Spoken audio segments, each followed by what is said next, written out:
Today we think of him and worship him as Bhagavan. The Garuda Purana is a conversation between Garuda Bhagwan and Mahavishnu. He asks him the minutest questions of creation. Why, what, how, all the detailed description, beginning from death. What happens the day of death? What happens the day after death? What happens a week after death? All the details he asks him, and Mahavishnu answers every question he poses. And so those are very deep, very profound conversation. You cannot find it anywhere else. Particularly about death, we don't see that much written about death, although logically that would be the one we should be thinking of all the time, because that's where we're going to end our consciousness as we know. Will end before we go to higher level of consciousness. And he answers everything. What happens to the first minute, first day, first week. Then he describes the travel. What happens to the soul when it crosses, before it reaches Yama, Dharma, Raja. Because he has to know, I have to know, you have to know. What have you done? What you have not done? That's all the question would be to answer. At that time, what do you want to know? What I was supposed to do and what I did not do. Because I'm stuck with that. I have got to go through that, and one time or other in my 800,000 lifetimes Arjuna lived according to Krishna Bhagwan. That many lifetimes I have lived, and each time I pay or I gain some. So all the details Mahavishnu explains to him. And he tells that river you cross is the most horrendous river you can think of. It's full of blood and pus and all the worst things you can think of. And the bottom of the river would be pieces of swords, glasses, anything which can hurt you. It'll be there in the bottom. And you walk through that. And it even describes approximate mile in human consumption, 800 miles of walking. But that could be a million miles, we don't know. But he explains it, that in that time you pay a price for whatever bad things you did. At least part of your karma you washed off. And then you pass that. And who helps you during the time? Your Pitrus. That is the reason why we think of Pitrus. Every time I come to the temple, I think of my Pitrus. Because they don't have any help except us. The only feeding they get is from us. But they are going to Vaikuntha. The travel is long and tedious. And the only help they get is not even their karma, is what we invoke for them.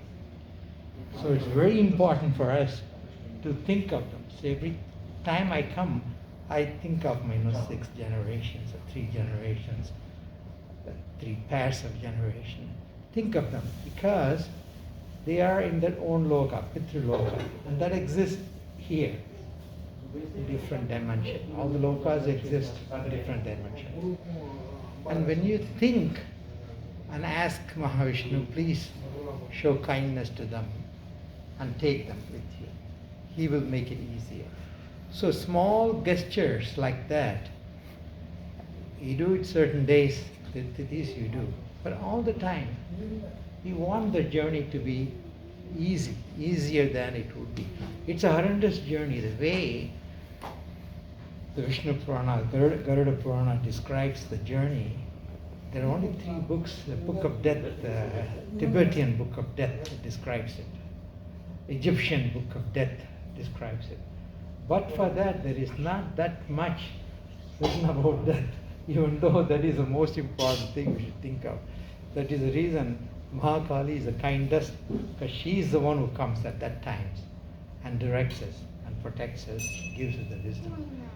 That's why the Mahakali aspect, how Gora it looks. She is the kindest and the sweetest. At the time of need, she comes and helps us cross this horrendous river which we go through to reach Yama. After that, you go there, Chitragupta. Do they all exist? They should exist. At least that cosmic energy exists. You call them whatever you want to call, Chitragupta, accountant general, whatever. But that energy is very active. I feel it all the time, closest Chitragupta. Every act of mine, every thought of mine, every emotion of mine, he keeps track of it. Nothing is missed. So when you go there before Yama, he reads my account, your account. And you see what you have not done, what you have failed, what you have missed. Won't that be the most important information you would want at that time when there's no meaning of mind, body, intellect, all this Panchabhuta? Only consciousness remains. The self is the only one remains. What I would like to know is what are you supposed to do and what I did not do. That would be the critical question I would want to be answered. So I can get ready for my next act. So Mother says, don't rush, take your time. I've given you millions of lives. You take as long as you need, but reach me. And we will, all of us. We are blessed to be here on this day to think of Garuda Bhagwan and show him our reverence on this day. Because tithis are very important, the days are very important. In the cosmic cycle, this day, Panchami and Garuda. Yesterday we did Naga Chaturthi. So all these days are chosen by the Rishi for a very good reason.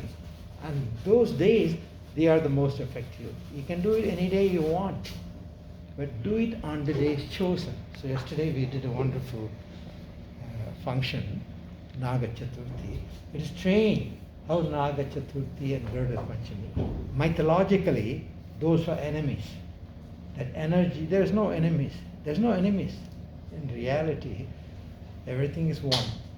But mythologically, Naga and Garuda are inimical. The father is Kashyapa Maharishi. Only creator is Divine Mother, Mahamayi. But she manifests into various aspects. And that aspect which gives birth to Devas and Asuras is Kashyapa Maharishi. He is the father of Devas and Asuras. And the mother and Kadru is the mother of Asuras. Vinata is the mother of Devas. And Vinata had only one son, that is Garuda. Kadru had many children, Nagas. But mythologically, the mother of Nagas tricked the mother of Garuda into failing to answer a question. There's another story about Uchishra. Is the tail black or not, whatever it is. She became enslaved to Kadru. She became her slave. So Garuda took it on himself, Garuda Bhagwan. I want to liberate my mother from that voluntary tie-up with that curse or whatever. So because she became slave. And to do that, she has to get Amrita. So Amrita was brought by Devi and was kept, and Asuras took it and they're ready to drink. At the time, Garuda Bhagwan tells them, you go and wash your mouth, do the rituals before you take the Amrita, which is going to make you immortal. So go to the river and wash and do the ritual. So they went. At that time he took it away, but he did not drink. That was the greatest boon for Garuda. So Mahavishnu asks him, why didn't you take a drop? This Amrita. He said, no, that doesn't belong to me. It belongs to Devas and Asuras, and I would not take it. So he said, for that nobility, you would be with me all the time. You would carry me. That's the reward Garuda Bhagwan got because of extreme purity. Ultimately, what Mother wants us to have so she can come into us or take us is purity. Be pure, be truthful, be dharmic. Very simple things she asks. She doesn't ask all this wisdom and knowledge. Yes, you can learn all that and wake up the Kundalini and ride through various chakras. Yes, you can do all that. But basic qualification they need, when they say the millions of Yakshini aspects of Mother, millions of them, because I was in Himalayas recently, full of Yakshinis. And for them to come into us and wake up in us, we got to have purity. Otherwise, we are impure beings. We don't have the purity. For them to come into us and become part of us. So ultimate goal seems to be purity. And the purity comes simple: compassion, kindness, generosity, forgiveness, all the nicer aspect of emotions. These are all devatas. In Hindu tradition, every emotion we give a name and a form. Is it the right thing to do? Probably, because I can connect to something, I can objectify, I can think, I can relate in a human form or in a solid form, rather than abstract truth. Abstract truth I can contemplate, but if I can see that form as a person I can connect to, I can get it more easily. So it's a practicality. So we have millions and millions of gods, though each one of them is an emotion. We have millions and millions of thought process. Every thought process is recorded. Every emotion of us is recorded. So Chitragupta gives account. So you will going to hear it. I'm going to hear it. But hearing alone is not enough. You have to compensate for it. In the next lifetime, this lifetime, I wrote my story, you wrote your story. Based on what you have done, based on the report you got in front of Emma. And you produced it. And she directs and takes care of the major part, but acting is us. So we write the story, I write my story in this life, and I act out. And to make the story happen, like a movie producer, I have to have all the things, necessary things. What is the most necessary? Is the position of the planets. Where the planets are, which time of my life that planet is controlling me. That is the actual story. And the director, directed by the planets. So no use blaming divine or your fate, because we created the fate and we wrote that story. We wrote, we acted, she watches. But does she do more than just watching? Yes. Place like the holy place where she builds, we come, and all the cosmic energy engulfs us. And one of them, very high deity, is Pratyankara Devi. We will have our own Sannidhanam here in that magnificent temple she will give us. Pratyankara's bija, Sham. That Sham bija makes us persevere. That's what it means. Sham means perseverance. Persevere any hardship, any sadness, anything bad happens to us, pain, suffering, anything bad. Perseverance seems to be the most important. It is not the attack alone. Attack is one side of the battle.